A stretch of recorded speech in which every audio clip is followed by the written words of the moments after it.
Hearing the woman's name, Jae-Hwa felt like it was somewhat familiar, as if she had heard it from somewhere.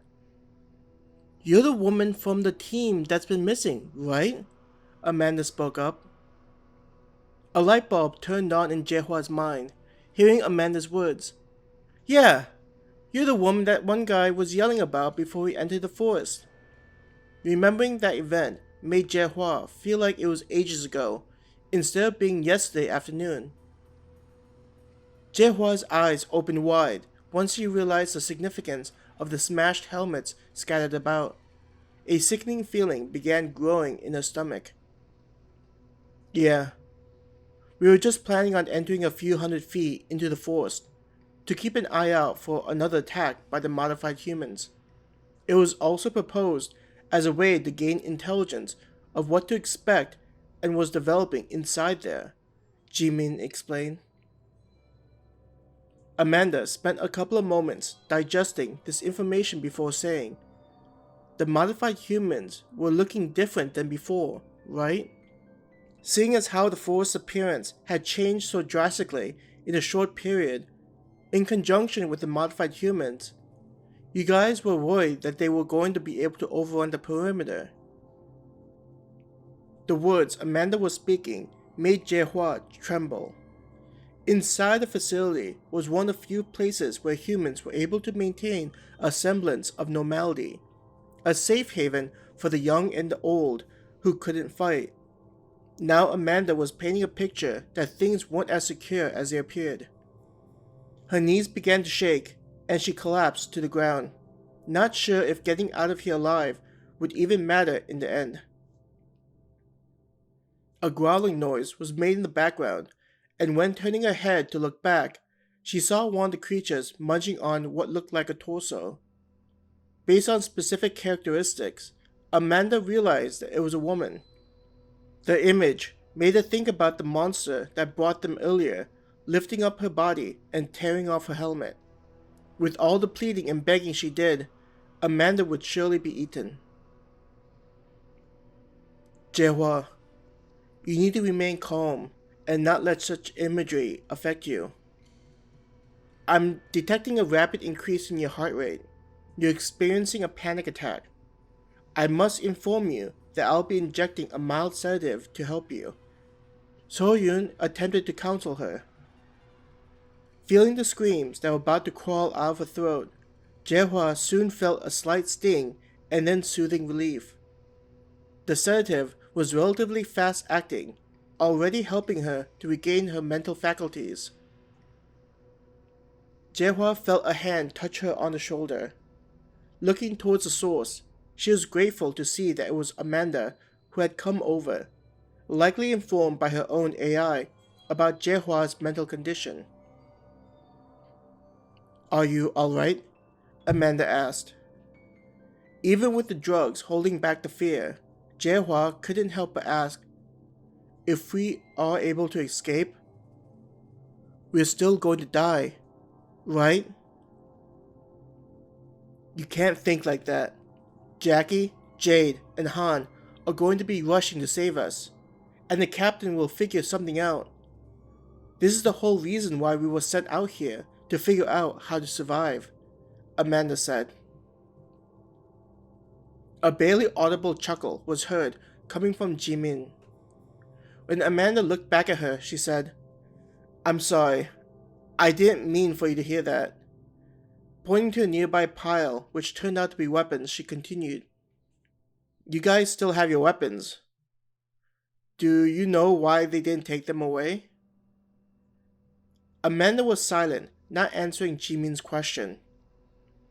Shrugging her shoulder, Jimin said, "It's because they know that our weapons wouldn't be effective against them. Before you guys showed up, one of my teammates convinced others to fight the monsters and make our way back to campus." The two girls next to Jimin began crying, hearing the story and likely reliving the incident. "All of us ran out to kill those things. For a few moments, we thought it would be successful, considering we were able to kill tens of them, just like in the combat simulations." There was a pause. But then, a few of the new nightmares stepped in. Shrill laughter slowly began to come out of her mouth. Our weapons didn't have any effect on them. Grabbing each of us, they calmly tossed us back into the barless cage. The weapons we were holding weren't even confiscated. Madness had clearly tainted her mind, beginning to break what little sanity she had remaining.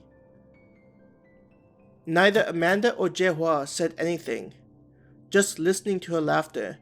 The two of them were patient. Jae-Hwa couldn't imagine what it would be like to watch people you cared about be eaten in front of you by things far removed from humanity. She felt guilty watching Jimin laughing and not wanting to turn into that kind of person. Gripping her hands, she swore to herself that she wouldn't become like that if it were her turn. Jimin's laughter slowly died down as she slowly regained her sanity. I'm sorry. I shouldn't have told you guys such things. Looking at her two teammates who were shivering in fear, Jimin said, Don't worry. I won't let either of you be awake to experience being eaten. The two girls wept in happiness, hearing their senior give them that bare minimum peace of mind. What happens if we have weapons that may be effective against those things? Amanda softly asked. Jimin didn't even bother lifting up her head. The only things that could come close to finding those things are the weapons we used in the arena. But those are only able to be used inside that place. You mean these things? Amanda asked, pulling out her crescent moon blades from behind her. At the same time, she activated the gems embedded inside, lighting up the cave for a brief second. Turning her head, Amanda checked to see if any of the monsters reacted to what she had done. Gently getting up along with the two girls, Jimin asked, How? These weapons are the whole reason why we're out here in this cursed place. To test how they fare against the newer modified humans, Amanda explained. Based on what I've seen, I've come to the conclusion that the simulation rooms, like the arena, aren't actually simulations. For whatever reasons, our training has been about getting us ready for something. I don't know how Star and Moon knew, but without their help, we would have been like a baby in a blizzard. Jae-Hwa nodded at Amanda's words. While they were walking, Jackie had been talking about her suspicions, and everyone came to the conclusion that the simulations were real. We came across these creatures that could mimic the sound of humans calling for help, and we were able to quickly fight them off. She didn't mention how Han was able to take care of the majority of the monsters in a single attack, thinking it wouldn't be right to reveal everything. Those things usually took nearly the entire perimeter to fight off. Jimin was stunned by their words. It only highlighted how desperate the situation was with keeping the campus secure. Jae-Hwa got back up, looking at the monsters going about doing whatever they were doing. It didn't appear to contain any order, just random activity. The problem was how Jimin's story gnawed at the back of Jae-Hwa's mind, making her think that something was happening. Behind her, Amanda said, Though we have these weapons, just the two of us fighting against these things doesn't sound like a plan. We could try and cause a distraction, but from your story, I get the feeling that the more intelligent ones are aware of whatever we're planning. Are any of the ones you talked about out there right now? No. Those things only come around occasionally. They seem to be working on something else. Every now and then, a couple of the monsters will begin behaving strangely and go through some type of transformation, Jimin informed them. Jae-Hwa looked back at Amanda, wondering if Amanda had some kind of idea of what was happening. Amanda was standing in the same spot with her hands below her chin, as if thinking about something.